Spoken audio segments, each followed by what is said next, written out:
امروزها در اروپا ما میبینیم که مردم آزاد دینی خودشان را عبادت میکنند. زنها را میبینیم با حجاب و با نقاب میگردند. مردها را میبینیم که ریش‌های سنتی دارند و این آزاد است در اروپا. چگونه دین مبین اسلام تا امروز چنین ناب باقی مانده است؟ بسم الله الرحمن الرحیم.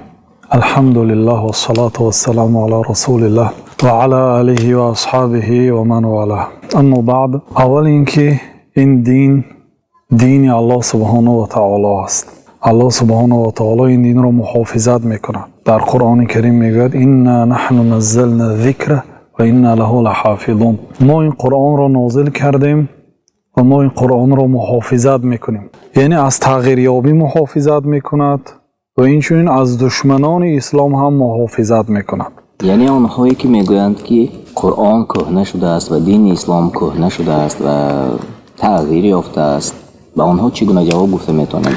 درست جواب گفته میتونند؟ قرآن هیچگاه کهنه نمیشد. الله سبحانه و تعالی این قرآن را با نظرداشتی آخری زمان نازل کرده است. تا آخری زمان قرآن هر روز آدمی که علم دارد، خواه علم دین خواه علم دنیا، وقتی که با قرآن نظر میکنه با نظر انصاف، میبیند که این قرآن برای همین روز نازل شده است و الله تعالی این دین را محافظت میکند و این دین از ابتدا دشمن داشت. از روزی که پیامبر صلی الله علیه و سلم دعوت کردند، آغاز دعوت کردند، به دعوت شروع کردند، دشمن داشت و این دشمنی به این دین مقدس اسلام تا روز قیامت باقی میماند. الله تعالی میگوید یریدون لیطفئوا نور الله بافواههم والله متم نوره ولو کره الکافرون. دشمنان اسلام میخواهند نور الله تعالی را با پوف خاموش کنند.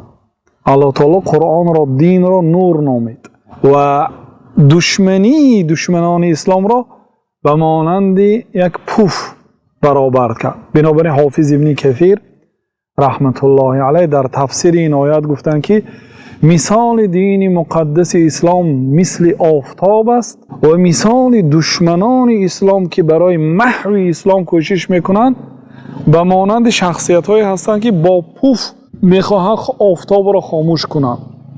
کی شود دریا ز پوز سگ نجیس، کی شود خورشید از پوف منطمیس.